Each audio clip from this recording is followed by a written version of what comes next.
आज इस वीडियो में मैंने जानबूझ के इंग्लिश सबटाइटल नहीं डाला क्योंकि घर की बात घर में रहे तो ज्यादा अच्छा है। और घर की बात तो यह है कि देश हार चुका है।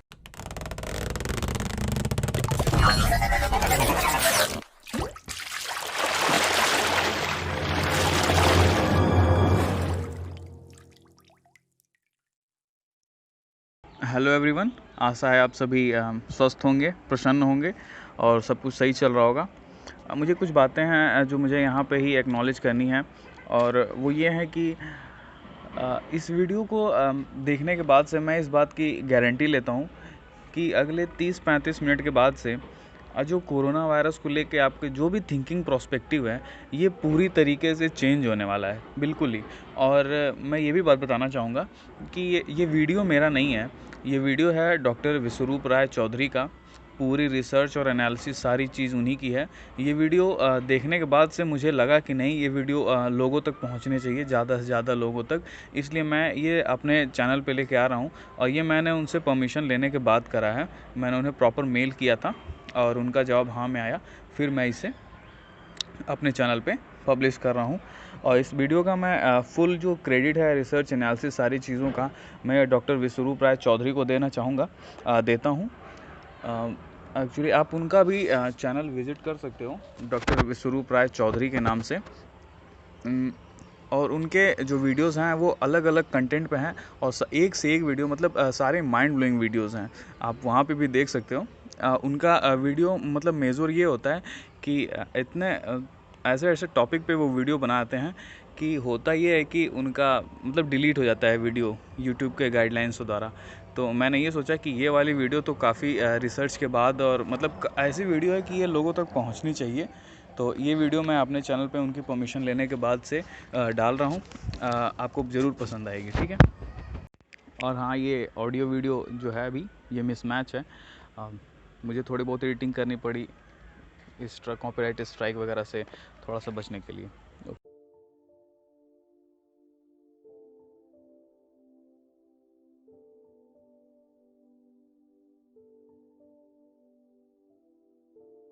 आज इस वीडियो में मैंने जानबूझ के इंग्लिश सबटाइटल नहीं डाला क्योंकि घर की बात घर में रहे तो ज्यादा अच्छा है। और घर की बात तो यह है कि देश हार चुका है। कोरोना से नहीं, सरकार ने हरा दिया है।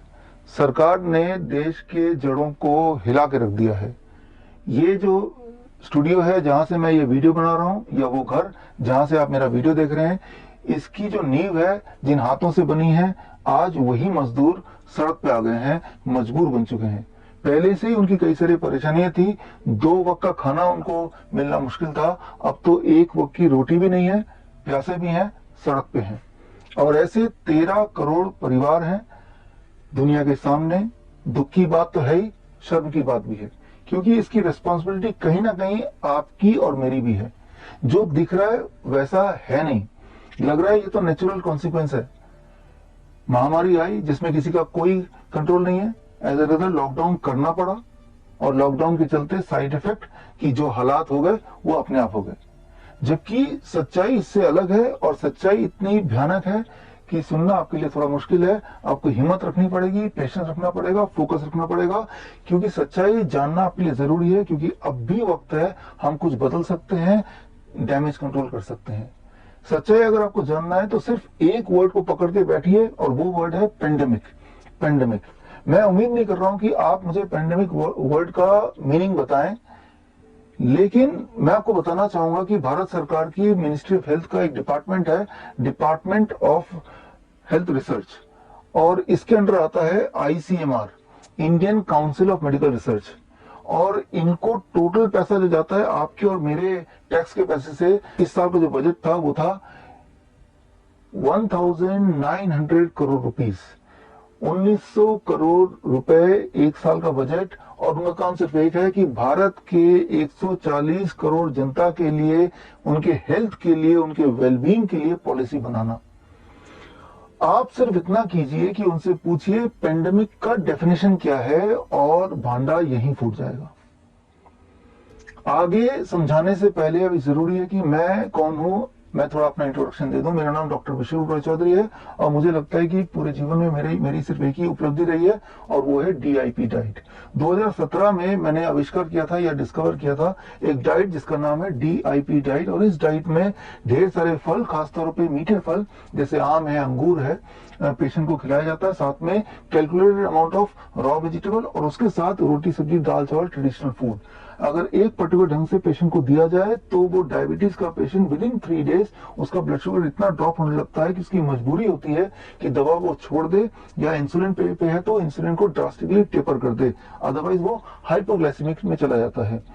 2017 में जब मैंने ये रिसर्च पेपर पब्लिश किया और मैंने इसके कुछ प्रेजेंटेशन दिए तो वो पूरे दुनिया में लाखों लोगों ने इसको अपनाया और दवा मुक्त हो गए, इंसुलिन फ्री हो गए, चाहे वो डायबिटीज टाइप 1 थे, टाइप 2 थे। दे could reduce insulin drastically and many of them could free themselves from medication। और उसके बाद ये DIP डाइट का इंटरेस्ट बाकी कुछ जगह पे भी गया और अभी हाल की बात है यूएस का जो नंबर 1 हॉस्पिटल है मेयो क्लिनिक, पूरा वर्ल्ड फेमस, आपको तो पता ही है, 200 साल पुराना हॉस्पिटल, उनका पत्र आया कि वो DIP डाइट को अपने पैनक्रियाटिक कैंसर पेशेंट को पर ट्राई करना चाहते हैं। और भारत की बात करें तो भारत में all India institute of medical science के तर्ज पे बना हुआ all India institute of Ayurveda government of India का ही है। ये यहाँ पे भी ट्रायल चल रहा है DIP डाइट का स्पॉन्डिलाइटिस के पेशेंट के ऊपर और ट्रायल में फेज 1 हो चुका है जो कि सक्सेसफुल हो चुका है। फेज 2 अभी हो रहा था, लॉकडाउन हो गया। तो अब बात करते हैं कोरोना पेशेंट की। आप में से व्यूअर्स जो मुझे लगभग सुनते आए हैं उनको पता है कि 2 महीने से अधिक हो गया है मैं भारत सरकार से कोरोना के पेशेंट मांग रहा हूं ताकि वो 3 स्टेप फ्लू डाइट जिससे डेंगू, चिकनगुनिया, H1N1 ठीक होते आए हैं, वही डाइट अगर कोरोना के पेशेंट को दिया जाए तो वो भी ठीक हो सकते हैं। लेकिन भारत की सरकार से मुझे पेशेंट तो नहीं मिले, लेकिन विदेश से मुझे 2 पेशेंट मिल गए हैं। उनके 14 दिन पूरे हो चुके हैं और वो फ्लू डाइट पे थे फॉलोड बाय DIP डाइट और नतीजा ये है कि दोनों के दोनों अब ठीक हो गए हैं। भारत के ICMR के गाइडलाइन के अनुसार अगर कोई कोरोना पॉजिटिव पेशेंट उनके सिम्टम 14 दिन के अंदर ठीक हो जाए, कोई सिम्टम ना रहे तो सेकंड टेस्ट करने की आवश्यकता नहीं है। उन्हें मान सकते हैं कि ये फ्री हो चुके हैं कोरोना से और उन्हें रिहा कर सकते हैं और वो घर जाके 7 दिन आइसोलेशन पे रहेंगे और उसके बाद उन्हें कोरोना फ्री माना जा सकता है विदाउट द सेकंड टेस्ट। तो भारत के गाइडलाइन के अनुसार अब they are corona free patient just with the diet. लेकिन उस देश की बात करें तो 7 दिन बाद उनको एक बार और टेस्ट करना है, वो भी जो भी नतीजा होगा मैं आप तक पहुंचाता रहूंगा। अब बात करते हैं आज की। आज की बात को समझने के लिए सिर्फ 2 ही वर्ड आपको पकड़ के बैठना है। एक वर्ड तो मैंने आपको बताया था, आपको याद होगा, पेंडेमिक, और दूसरा वर्ड ये बड़ा सिंपल वर्ड है, ट्रुथ, सच्चाई। आप मुझे बताइए सच्चाई का मायने क्या है। एक तो वो जो बार बार सुनाई दे, बार बार बताई जाए, बार बार दोहराई जाए किसी न किसी बहाने, क्या उसे आप सच मानेंगे या आप सच उसे मानेंगे जिसका कोई एविडेंस हो, जिसका सबूत हो, जो साबित किया जाए। मैं सिर्फ ये गुजारिश कर सकता हूं कि आज तक आपने जो भी कुछ सुना, जो भी कुछ आपको बताया गया, उस सबको एक बार को हटा दीजिए, एक बार को मिटा दीजिए। एक नए दिमाग से आप मेरे सामने आइए और आप उन्हीं बातों को मानिए जिसका कोई सबूत हो, जो साबित किया जा सके। तो बस इतना आप कर लेंगे तो आगे का जो सफर है वो आसान होने वाला है। सारा खेल समझाने के लिए मैं एक उदाहरण दूंगा बड़ा ही सिंपल, ओलंपिक का। ओलंपिक हर 4 साल में होता है, आपको पता ही है। जब भी कभी ओलंपिक होते हैं तो उसमें मेडल्स मिलते हैं, गोल्ड मेडल मिलता है जो सबसे अव्वल आता है। हर ओलंपिक में जो number of gold medal distribute होते हैं वो कम से कम 290 गोल्ड मेडल या ज्यादा से ज्यादा 310। कितने सारे खेल है उसके अनुसार कम से कम 290 और ज्यादा से ज्यादा 310, इतने गोल्ड मेडल मिलते हैं टोटल। लेकिन वेरिएबल क्या होता है कि कौन से देश को ज्यादा गोल्ड मेडल मिलेगा। किसी ओलंपिक में यूएस नंबर 1 पे होता है, चाइना नंबर 2 पे होता है, रशिया नंबर 3 पे होता है, जापान नंबर 4 पे होता है, और किसी और ओलंपिक में ब्रिटेन नंबर 2 पे होता है, चाइना नंबर 1 पे होता है। इस तरह से उनके जो परमुटेशन कॉम्बिनेशन बदलते रहते हैं, लेकिन total number of medal distribution वो उतना ही रहता है, उसी ब्रैकेट में रहता है, वो नहीं बदलता है। किस कौन सा देश ज्यादा मेडल मार जाएगा, लूट जाएगा, वो वेरिएबल है, वो हम प्रेडिक्ट नहीं कर सकते। लेकिन ये प्रेडिक्ट कर सकते हैं कि टोटल नंबर ऑफ मेडल्स वो चेंज नहीं होने वाले, कम से कम 290, ज्यादा 310 एग्जाम्पल के तौर पे। ठीक उसी प्रकार पूरे दुनिया में हर साल जो टोटल नंबर ऑफ लोग मरते हैं इन्फ्लुएंजा लाइक इलनेस से, जिसे ILI बोलते हैं ब्रॉडली, एक ब्रॉड कैटेगरी है इन्फ्लुएंजा लाइक इलनेस से, जो पूरी दुनिया में मरते आए हैं, मिनिमम 2,90,000 एंड मैक्सिमम 6,50,000, इसी ब्रैकेट में होता है। ऑन एवरेज 5 लाख लोग मरते हैं हर साल, इस साल, पिछले साल, उससे पिछले साल, अगर आप आंकड़ा देखेंगे यही होगा। और अब स्क्रीन पे देखिए कि इसमें भी कई सारे कॉम्पिटिटर होते हैं उन देशों की तरह। उनमें से कई सारे ग्रुप्स हैं, उनमें से एक ग्रुप का नाम है influenza a kind of virus, दूसरा है कोरोना काइंड ऑफ वायरस, तीसरा राइनो वायरस, चौथा एडनो वायरस। ऐसे कई सारे तरह के वायरस हैं, ठीक उसी तरह से जैसे कई सारे देश हैं जो कम्पीट करते हैं उन मेडल्स के लिए। कौन सा देश कितना मेडल लूटेगा ये चेंज होता रहता है, टोटल मेडल फिक्स रहते हैं। ठीक उसी तरह से फिक्स्ड ये है कि टोटल लोग कितने लोग मरेंगे वो फिक्स्ड ब्रैकेट में ही है। ऑन एवरेज 5 लाख लोग मरेंगे हर साल। लेकिन कौन सा वाला वायरस ज्यादा लोगों को मारेगा कि एक पर्टिकुलर साल में, ये वेरिएबल है, दैट इज वेरिएबल, वो हर साल चेंज होता रहता है। आप स्क्रीन पे देखिए 2005 से लेके 2013 तक के आंकड़े, अलग अलग साल में टोटल नंबर ऑफ जो प्रेवलेंस है, मतलब कितने लोगों को बीमार किया, या टोटल नंबर ऑफ डेथ्स, वो तो फिक्स होता ही है, लेकिन उसमें कौन से वायरस ग्रुप का कंट्रीब्यूशन ज्यादा रहा वो हर साल वेरी करता है। आप रंगों के हिसाब से देखिए, यहाँ आपको कोरोना वायरस का ग्रुप भी दिख रहा है, राइनो वायरस का ग्रुप भी दिखना है, और एडनो वायरस भी दिख रहे हैं। कोरोना वायरस कई तरह के होते हैं, 3 तरह के मेनली, राइनो वायरस अलग अलग तरह के हो सकते हैं, या फिर इन्फ्लुएंजा ए जिसमें H1N1 आता है वो भी अलग अलग तरह के हो सकते हैं। यहाँ पे ऑरेंज जो है वो H1N1 का है। अब खास तौर पे इसमें ध्यान से देखिए 2009 वाले पीरियड में, 2009 वाले पीरियड में आप देखेंगे ऑरेंज जो है वो ज्यादा था इन कंपैरिजन टू किसी भी और साल। बाकी साल ऑरेंज उतना नहीं दिख रहा जितना 2009 में दिख रहा है। इसका मतलब 2009 में H1N1 ने, यानी कि इन्फ्लुएंजा ए वायरस ने ज्यादा मेडल लूटे हैं, यानी कि ज्यादा लोगों को बीमार किया है या ज्यादा लोगों को मारा है। लेकिन टोटल नंबर ऑफ डेथ उस साल 2009 में, या total number of people who fell ill, जो बीमार पड़े इन्फ्लुएंजा लाइक इलनेस से, वो उतना ही रहा जितना कि उससे 1 साल पहले या 1 साल बाद रहा, वो नहीं बदला। तो बोलने का मतलब ये है कि हर साल total number of death and total number of people who are going to get ill because of influenza like illness, जिनमें ये सारे कैटेगरी आते हैं जो स्क्रीन पे आप देख रहे हैं, चाहे वो एडनो वायरस हो, चाहे वो कोरोना वायरसेस हो, चाहे वो इन्फ्लुएंजा वायरस हो, या चाहे वो कोई और कैटेगरी का वायरस हो जो इन्फ्लुएंजा लाइक इलनेस की कैटेगरी में आता है। तो लेकिन total death and total illness same रहता है, उसमें कोई बदलाव नहीं है। अब इसमें थोड़ा और प्रिसाइज बात करते हैं कोरोना वायरस की। कोरोना वायरस भी एक ग्रुप है, और इस ग्रुप में आप स्क्रीन पे देख रहे हैं कि यूएस वाला वायरस जो आया था, कोरोना वायरस, वो 1965 में आया था। उसका नाम दिया गया 229E कोरोना वायरस। 2004 में नीदरलैंड में ऐसे एक वायरस आया था कोरोना वायरस दोबारा से, इसका नाम दिया गया NL63। 2005 में हांगकांग में आया था कोरोना वायरस, जिसका नाम दिया गया HKU1 कोरोना वायरस। और 2020 में, यानी कि अभी जो कोरोना वायरस आया, उसका नाम पहले तो दिया गया नोवल कोरोना वायरस, फिर नाम बदल कर दिया गया SARS-CoV-2।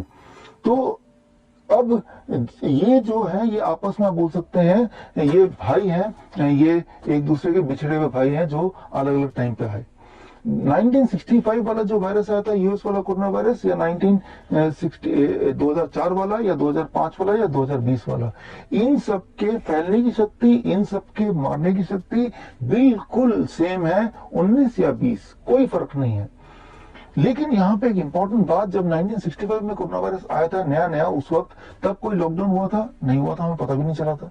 2005 में जब आया तब कोई लॉकडाउन हुआ था? नहीं हुआ था, नहीं पता चला। क्या ज्यादा लोग मरे? बिल्कुल नहीं मरे। बल्कि असली बात तो ये है कि हम सब, इंक्लूडिंग मी, अपने जीवन काल में कई बार हमें फ्लू हुआ, उसमें 10% टाइम वो फ्लू का कॉन्ट्रीब्यूशन इन्हीं में से किसी एक भाई का रहा होगा, इन्हीं 3 भाइयों में से ऑन एवरेज। लेकिन उसके बावजूद भी हम आज जिंदा हैं।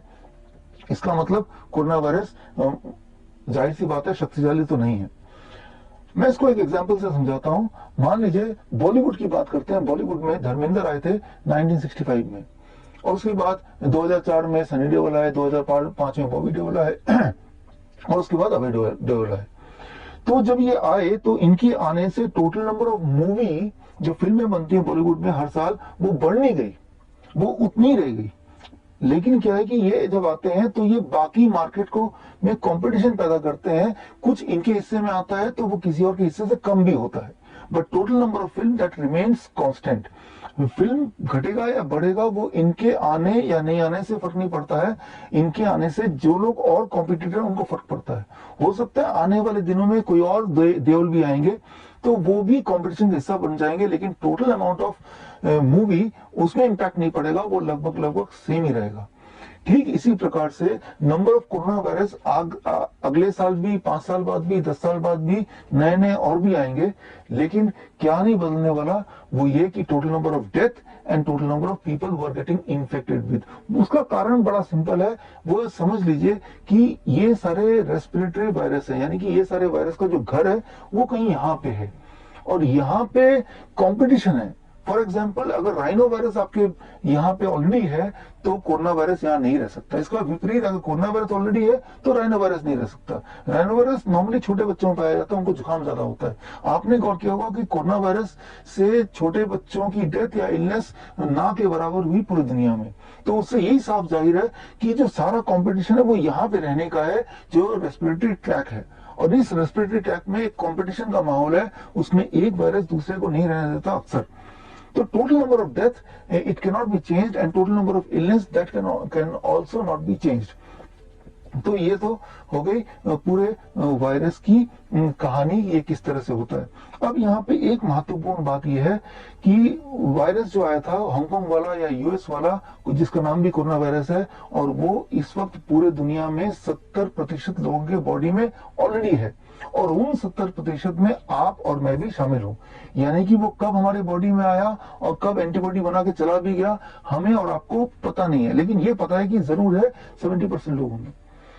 और आने वाले दिनों में ये जो नया वाला नोवल कोरोना वायरस है ये भी हम सबके पूरी दुनिया में 70% लोगों तक तो फैल ही जाएगा, इफ नॉट 100%। और अभी कितना फैला है अगर ये आंकड़ा आपको जानना है, जर्मनी में 14% लोगों, वहां सैंपलिंग की गई तो 14% लोगों में कोरोना वायरस आके जा चुका था, ऐसा एंटीबॉडी टेस्ट से पता चला। और इटली में टेस्ट किया तो 10% लोगों में ऑलरेडी आके जा चुका है। आइसलैंड में टेस्ट किया तो 13.3% लोगों में आके जा चुका है। और न्यूयॉर्क के हॉस्पिटल में टेस्ट किया तो पाया गया कि न्यूयॉर्क सिटी में करीब 13.7% लोगों के बॉडी में आके जा चुका। तो आप देखेंगे ये सारे वो देश हैं जहां पे लॉकडाउन चला, जहां सोशल डिस्टेंसिंग चली, जहां पे फेस मास्क चला और चल रहा है। इसके बावजूद भी कोरोना वायरस को, फॉर दैट मैटर किसी वायरस को कोई रोक नहीं सकता है। आफ्टर ऑल इसका नाम वायरस है। वायरस मतलब वायरल, कोई चीज फैलती है और जिसे रोका नहीं जा सकता, तभी इसका नाम वायरस है।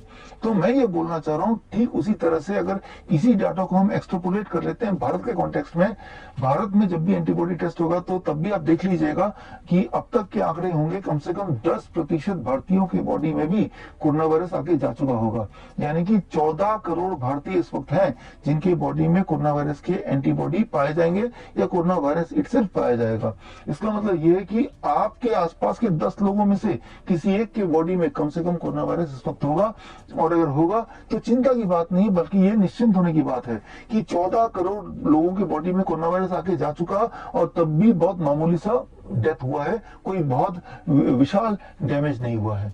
तो कोरोना वायरस को रोक नहीं सकते हैं, ना तो पहले वाले 3 भाइयों को रोक पाए, ना इस वाले भाई को रोक पाएंगे। तो लेकिन अब सवाल यह है कि पहले कभी लॉकडाउन नहीं हुआ, पहले कभी पेंडेमिक घोषित नहीं हुआ, अब कैसे हुआ? ये जो पेंडेमिक वर्ड है ना, इसके अंदर सारा खेल है, मैंने बताया था। अब आपके पूरे कंसंट्रेशन की मुझे जरूरत है।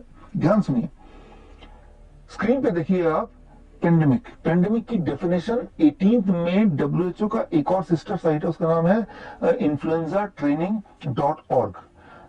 उस साइट में से ये निकाली है। ये 2009 तक ये वाला स्लाइड था, 2009 18 मई तक था। उसके बाद ये स्लाइड WHO के इस सिस्टर साइट से हटा लिया गया। इस स्लाइड में देखिए लिखा क्या है, ध्यान से पढ़िए कि पेंडेमिक का डेफिनेशन क्या है। पेंडेमिक के डेफिनेशन में सबसे इंपॉर्टेंट बात कि वो वायरस नया होना चाहिए, न्यू वायरस होना चाहिए with no population immunity. No population immunity का मतलब ये है कि ये नया वायरस है तो इसकी इम्यूनिटी किसी की बॉडी में है नहीं, इसकी एंटीबॉडी में नहीं है, ये एक डेफिनेशन। दूसरा, spread easily from person to person, लोगों से लोगों तक पहुंच जाए आराम से, आसानी से, तो इसे पेंडेमिक बोल सकते हैं। और तीसरा, cause serious illness, high morbidity and mortality, ये सारे कंडीशन इंक्लूडिंग इससे मौतें ज्यादा हों और इससे ज्यादा लोग पीड़ित हों, और ये सारे कंडीशन कोई वायरस फुलफिल करता हो, तभी इसे पेंडेमिक का नाम दे सकते हैं। कितनी ज्यादा मौतें हों और कितने ज्यादा लोग पीड़ित हों, उसके लिए एक फॉर्मूला है, और वो फॉर्मूला है कि जितना नॉर्मली लोग मरते हैं उससे 4 गुना ज्यादा मरे कम से कम, और ज्यादा 30 गुना ज्यादा मरे। फॉर एग्जाम्पल, मैंने बताया आपको कि हर साल लगभग 5 लाख लोग इन्फ्लुएंजा लाइक इलनेस से मरते हैं। 5 लाख का 4 गुना क्या होता है, 20 लाख लोग हों, और 30 गुना क्या होता है, करीब 1.5 करोड़। तो करीब 20 लाख से 1.5 करोड़ के बीच में मौत अगर होने की उम्मीद है, एक्सपेक्टेशन है, तो ही वो पेंडेमिक घोषित किया जा सकता है। ये WHO के नियम है। ये नियम का स्लाइड में जो दिखाया, जो 18 मई 2009 में उनके सिस्टर वेबसाइट पे था। अब एक डेट याद रखिए, 4 मई 2009, यानी कि इससे पहले ही WHO के जो मेन साइट है, WHO का मेन वेबसाइट, उसके अंदर से डेफिनेशन चुपचाप चेंज कर दिया, और चुपचाप चेंज करके ये जो लाइन था कि serious illness causing major morbidity and mortality, इसको हटा लिया। अब इसको हटा लिया तो बचा क्या, बचा ये कि अगर दुनिया में कोई नया वायरस आता है और उसकी क्षमता होती है कि वो फैल सकता है, बस इतना होने से ही पेंडेमिक की घोषणा की जा सकती है। यानी कि WHO जब चाहे, जब भी कोई नया वायरस दुनिया में आएगा, पेंडेमिक घोषित कर सकता है, और जब भी पेंडेमिक घोषित कर सकता है तो सरकारें चाहे तो लॉकडाउन कर सकती हैं। याद रखिए, लॉकडाउन करेंगे तो सरकार को बहुत फायदा होगा। एक तो फायदा ये कि सरकार के पास एक राइट होता है जिसे कहते हैं एपिडेमिक एक्ट, और इस एक्ट के तहत जो सिटीजन है उनके कई सारे राइट जीरो हो जाते हैं। सरकार चाहे तो किसी भी सिटीजन को कभी भी जेल में डाल सकती है, और कोई नया कानून बना सकती है, सबको बंदी बना सकती है घर में, इस एपिडेमिक या पेंडेमिक के नाम पे। आज तक लॉकडाउन इसलिए नहीं हो रहा था क्योंकि पेंडेमिक का जो डेफिनेशन था वो बड़ा मुश्किल डेफिनेशन था। WHO ने चालाकी करके वो मुश्किल डेफिनेशन को आसान कर दिया। अब जब चाहे WHO के पास पावर है, और WHO के माध्यम से देश के जो ठेकेदार हैं उनके पास ताकत है, फार्मास्यूटिकल कंपनीज के पास ताकत है कि आपको आपके घर में ही जब तक चाहे पेंडेमिक या एपिडेमिक के नाम पे बंदी बनाया जा सकता है। तो लॉकडाउन होने का मतलब ये नहीं कि अभी कोई रियल पेंडेमिक या थ्रेट आ गया। लॉकडाउन होने का मतलब ये है कि अभी डेफिनेशन चेंज हो गया, जिससे लॉकडाउन का जो पावर है वो हमारे जो किंग है या हमारे जो सरकार है उसके हाथ में आ चुकी है। लेकिन यहाँ पे एक बात और बता दूं, जिस तरह का लॉकडाउन हमारे देश में हुआ, ऐसा लॉकडाउन दुनिया में कहीं नहीं हुआ। कहीं भी ऐसा नहीं हुआ। आप देखेंगे कि जहां सड़कों पे अपने ही सिटीजन को डंडों से मारा जाता हो, कहीं भी ऐसा नहीं हुआ जहां पे इवन सुबह जॉगिंग करना अलाउड ना हो। सुबह जॉगिंग करना तो हेल्थ की निशानी है, राइट। बाकी जगह आप देखेंगे लॉकडाउन नाम का था, लेकिन दुनिया में इंसान के जो फंडामेंटल राइट्स थे वो अपनी जगह पे थे, लेकिन भारत में ऐसा नहीं था। तो अब मैंने आपको सारा सिनेरियो समझा दिया लगभग। आपके दिमाग में कुछ सवाल होंगे जो अक्सर आप मुझसे पूछते रहते हैं, पहले वो क्लियर कर दूं। पहला सवाल ये जो अक्सर लोग बोलते हैं, अरे तो केसेस इतने क्यों बढ़ रहे हैं। अक्सर आप टीवी देखते हैं, अखबार देखते हैं, अरे केसेस तो फिर बढ़ गया, 3000 केस और बढ़ गया। देखिए, टोटल केस भारत में इस वक्त 14 करोड़ है, और ये आगे जाके 100 करोड़ होने वाला है। तो केसेस बढ़ते हैं तभी ये वायरस है। फर्क सिर्फ इतना है कि जब पहले केसेस बढ़ते थे तो कोई टेस्ट नहीं करता था। जब हांगकांग वाला वायरस आया था, जब यूएस वाला आया था, लेकिन चाइना वाला जब वायरस आया तो टेस्ट कर रहे हैं। तो ये भय आ रहा है, तो केसेस बढ़ेंगे। कितने बढ़ेंगे? 100 करोड़ तक केसेस बढ़ेंगे, और यही देखा गया है। इनके बाकी भाइयों ने ऐसा ही किया, लेकिन 100 करोड़ से इसका मतलब नहीं कि लोग मरेंगे। लोग तो उतने ही मरेंगे जितना हर साल मरते हैं। तो केसेस बढ़ेंगे क्योंकि हम टेस्ट कर रहे हैं, राइट। अभी भी केसेस हैं, 14 करोड़ केसेस अभी भी हैं। That is my rough estimate. दूसरा सवाल कि लोग इतने मर क्यों रहे हैं पूरी दुनिया में। देखिए, जब आप बोलते हैं लोग इतने क्यों मर रहे हैं, तो आप बताइए लोग कितने मरने चाहिए। पिछले साल कितने मर रहे थे, उससे पिछले साल कितने मर रहे थे। आप बोलेंगे यूएस में तो 60,000 लोग मर गए। पिछले साल इन्फ्लुएंजा लाइक इलनेस से यूएस में कितने लोग मरे, आपको फिगर का कुछ पता है? नहीं पता। इटली में पिछले साल इन्फ्लुएंजा लाइक इलनेस से कितने लोग मरे, जापान में कितने लोग मरे, ये सारे आंकड़े मैंने दिए हैं मेरी किताब में। किताब का नाम है corona the scandal of the millennium. ये किताब में आप पढ़ेंगे तो ये सारे आंकड़े मिल जाएंगे और आपको पता चल जाएगा। इस साल बदलाव सिर्फ इतना है कि जब भी कोई एक इंसान मरता है तो वो एक मीडिया न्यूज बन जाता है। वो आपके कान में बार बार चिल्ला चिल्ला के बोलते हैं, देखो एक और मर गया, एक और मर गया, डरो डरो डरो। जबकि पिछले साल भी इसी समय इतने ही लोग मर रहे थे। आप सारे आंकड़े मिला लीजिए, मैंने सारे आंकड़े उनके रेफरेंस उस किताब में corona the scandal of millennium में दे दिया, आप पढ़ सकते हैं। अब एक सवाल आता है, इतने डॉक्टर क्यों मर रहे हैं? देखिए 14 करोड़ लोग जो पीड़ित हैं इस वक्त, जिनमें कोरोना वायरस आके जा चुका है, उनमें जाहिर सी बात है कुछ डॉक्टर्स भी होंगे और वो भी तो इंसान है। ऊपर से वो कोरोना वायरस के पेशेंट के आसपास रहते हैं। किसी भी पीपीई यानी कि personal protective equipment corona virus या फॉर दैट मैटर किसी वायरस को रोक नहीं सकता है। कोई भी मास्क रोक नहीं सकता है, ये फैलता ही है, कुछ भी कर लो, ये इसका स्वभाव है, तभी इसका नाम वायरस है। तो जाहिर सी बात है कुछ डॉक्टर्स के पास भी ये जाएगा। माइल्ड फ्लू होगा, लेकिन क्योंकि वो डॉक्टर है, जैसे ही उसको थोड़ा भी फ्लू होगा उसके पास एक्सेस है, वो इमीडिएटली चेक करेगा और कोरोना पॉजिटिव पाया जाएगा। और पाए जाते ही वो antibiotic, anti viral, anti pyretic और एंटी मलेरियन इस तरह की दवाइयां वो लेंगे, जैसा कि प्रोटोकॉल में है आईसीएमआर के। मैं एक बात बता दूं, ये सारी दवाइयों से कोरोना वायरस में या फॉर दैट मैटर किसी भी वायरल इन्फेक्शन में कोई फायदा होता हो, मेडिकल लिटरेचर में आज तक ऐसा कोई पेपर नहीं है। ऐसे पेपर जरूर हैं कि ये सारे जो दवाइयों के नाम लिए, इनसे इंसान की मौत 3 के चांसेस 3 गुना यानी कि 300% बढ़ जाती है। वो सारे आंकड़े और वो सारे रेफरेंस पेपर भी मैंने उस किताब में डाल दिया, आप देख लीजिएगा। तो मैंने आपको बता दिया डॉक्टर क्यों मर रहे हैं। वो वायरस से नहीं मर रहे हैं, मेरे हिसाब से वो वायरस के इलाज से मर रहे हैं। तो ये तो हो गई तीसरे सवाल का जवाब। अब सबसे महत्वपूर्ण सवाल जो अक्सर लोग पूछते हैं, ये लॉकडाउन क्यों चल रहा है और कब तक चलेगा। इस सवाल का मैं डायरेक्ट जवाब तो नहीं दूंगा, लेकिन मैं कुछ हिंट दूंगा जिससे आप खुद ही जवाब डिराइव कर सकते हैं। हिंट नंबर 1, अब देखिए जब से लॉकडाउन चल रहा है, जब से कोरोना पेशेंट पाए जा रहे हैं, तो उन पे एक्सपेरिमेंट हो रहे हैं। WHO की गाइडलाइन पे ऐसी ऐसी दवाइयां, anti viral, anti pyretic, anti bacterial यानी कि एंटीबायोटिक, एंटी मलेरिया ड्रग्स या BCG के वैक्सीन या प्लाज्मा थेरेपी, ये सारे एक्सपेरिमेंटल ड्रग की कैटेगरी में आते हैं। मतलब ये कोरोना वायरस के कॉन्टेक्स्ट में एनिमल पे भी टेस्ट नहीं हुए हैं, यानी कि भारतीय बन गए ह्यूमन गिनी पिग, इस उम्मीद से कि शायद इनमें से कोई दवाइयां शायद काम कर जाए। तो अब ऐसे एविडेंस आ गए हैं कि इन दवाइयों से मौतें बढ़ती हैं एज मेनी एज 300%, यानी कि 3 गुना ज्यादा डेथ रेट, राइट। यानी कि जिनको एंटी मलेरियन ड्रग दिया जा रहा है इन कंपैरिजन टू जिनको दवाई नहीं दी जा रही है, तो जिनको दवाई दी जा रही है उनमें डेथ होने के चांसेस 3 गुना ज्यादा है। इसके बावजूद भी ये सारी दवाइयां दी जा रही हैं। क्या कारण हो सकता है? इसके विपरीत पिछले 4 महीने में आयुर्वेद या नेचुरोपैथी या होम्योपैथी या यूनानी, इन डॉक्टरों को एक भी पेशेंट देखने को भी नहीं मिला। मैं बात कर रहा हूं सिम्टोमेटिक कोरोना पेशेंट की। अगर मैं आपसे पूछता हूं या सरकार से पूछें आप कि क्या अभी तक किसी भी एक सिम्टोमेटिक कोरोना पेशेंट को इंडिपेंडेंटली ट्रीट करने के लिए किसी भी आयुर्वेदिक डॉक्टर या होम्योपैथिक डॉक्टर को इजाजत मिली है क्या? The answer is no. तो इसका क्या कारण हो सकता है? या फिर अभी 2 दिन पहले ही हमारे प्रधानमंत्री जी ने बिल गेट से बात की, वैक्सीन के बारे में पूछा। बिल गेट वही इंसान है जिसने आज से 11 साल पहले 2009 में भारत की कुछ आदिवासी लड़कियां अबाउट 30,000 उनको सर्वाइकल कैंसर के लिए गिनी पिग बनाया, सर्वाइकल कैंसर के वैक्सीन के लिए।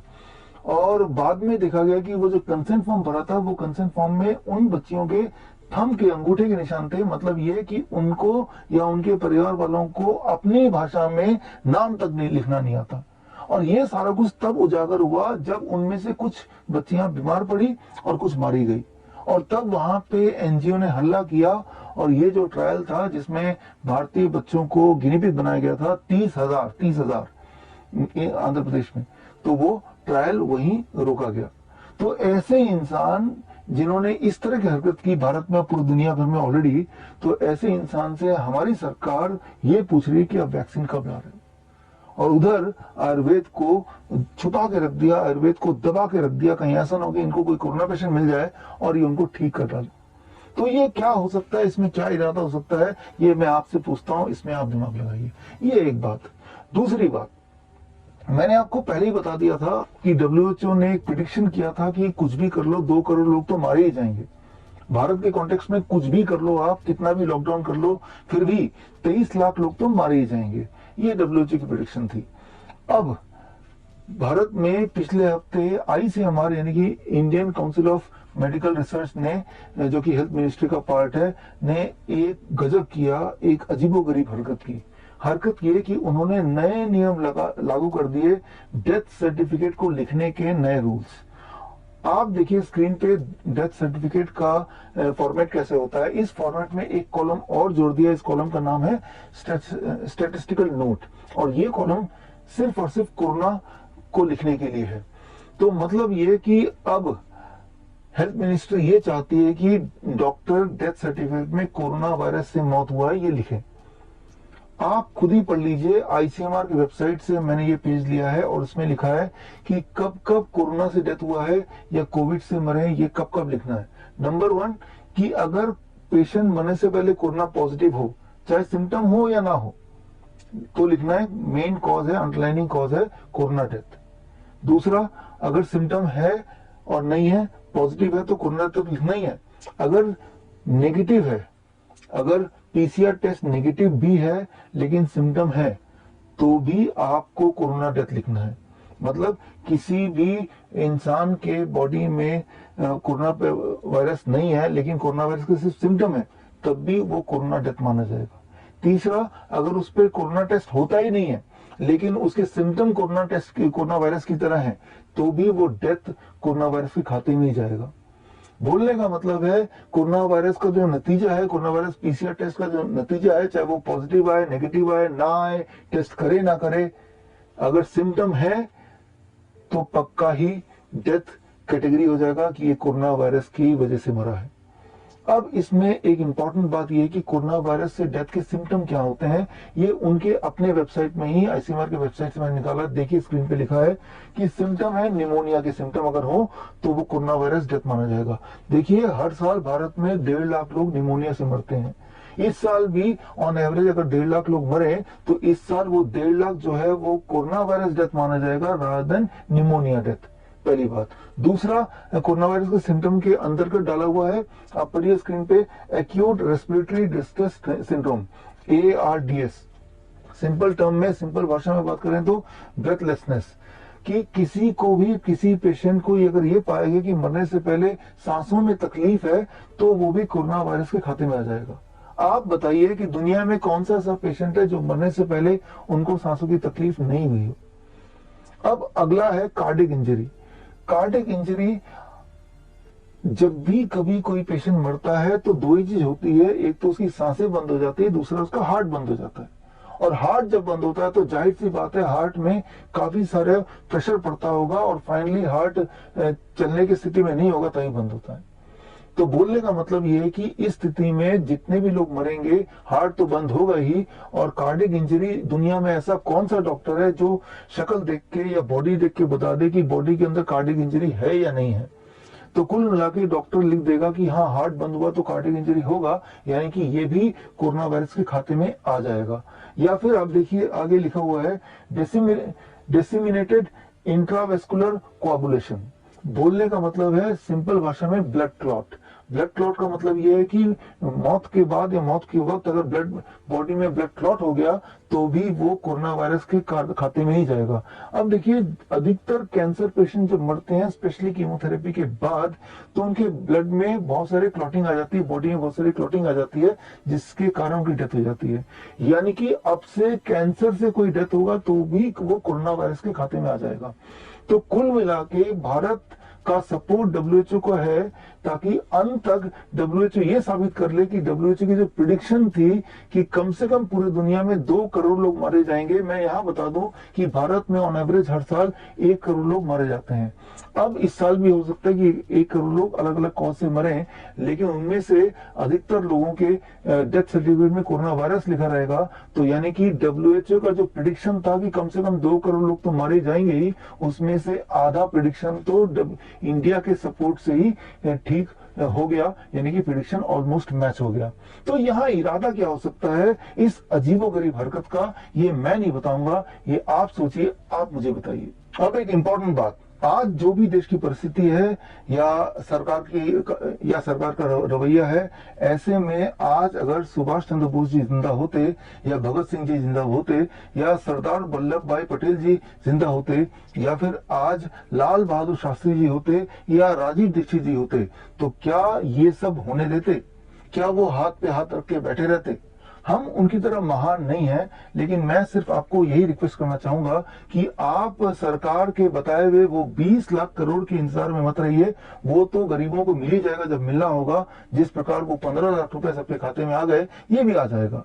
फिलहाल मेरे पास पैकेज है आपके लिए, 20 रुपए का पैकेज।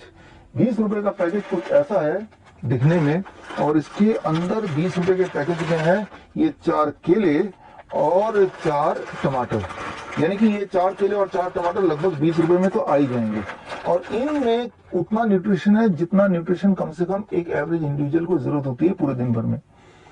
तो अगर आपको यकीन ना है तो ये 4 केले और 4 टमाटर खा के आप 3 दिन रहिए, कम से कम 3 दिन, और तीसरे दिन अपना ब्लड शुगर चेक कीजिए, ब्लड प्रेशर चेक कीजिए, ब्लड कोलेस्ट्रॉल चेक कीजिए, अपना बॉडी वेट चेक कीजिए। ये सारी चीजें नीचे की तरफ दिखेंगी आपको। ऑन द कॉन्ट्ररी अपनी एनर्जी लेवल चेक कीजिए, आपका पेन कितना चेक कीजिए, ये सारा कुछ पॉजिटिव दिखेगा, यानी कि पेन घट जाएगा, एनर्जी लेवल बढ़ जाएगी, एंथुसियाज्म बढ़ जाएगी, फुर्ती बढ़ जाएगी। तो ये कमाल है इस 20 रुपए के पैकेज का। तो मैं ये बोलना चाह रहा हूं कि आप एक प्रण लीजिए कि आज से अगले 10 दिन तक आपको हर दिन ऐसे 20 पैकेट बनाने हैं और 20 लोगों को बांटने हैं। 20 रुपए के 20 पैकेट रोज अगले 10 दिन तक। और साथ में एक और काम करना है, हर दिन 20 नए लोगों को बताना है, अपने दोस्तों को, कि वो भी इसी तरह से हर दिन 10 दिन तक 20 पैकेट 20 नए लोगों को दे, और साथ में 20 नए लोगों को बताए भी जो उनके आसपास के लोग हैं। क्या आप अनुमान लगा सकते हैं, अगर हम में से जितने लोग मुझे सुन रहे हैं उनमें से कोई एक इंसान ने भी ये किया और उसके बोलने के बाद बाकी लोगों ने हूबहू ऐसे ही किया, तो अगले 10 दिन के अंदर कितने पैसे का फल और सब्जी आप बांट चुके होंगे? The answer is 20 lakh crore rupees. तो मैं ये मानता हूं कि बहुत जल्द हम और आप मिलके एक बार फिर भारत को खड़ा करेंगे। All the best. जय हिंद।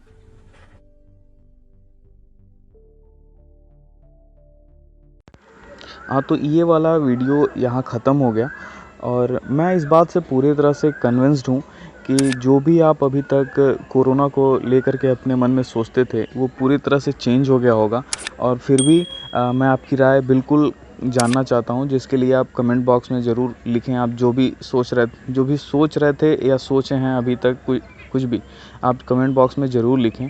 और आपको बात ये जान करके तो आपको ज़रूर मतलब लगा होगा ना कि ये बात दूसरों तक पहुंचनी चाहिए। मैं इसीलिए कह रहा हूँ कि आप इस वीडियो को शेयर ज़रूर करें, कि मतलब दूसरे लोगों तक भी पहुंचाएं कि आखिर वो ये इतना डरे क्यों हैं। ठीक है, ये जानकारी लोगों तक अब पहुंचनी ज़रूरी है। तो आशा है आप इसे शेयर भी करेंगे। Okay sir, thank you for watching.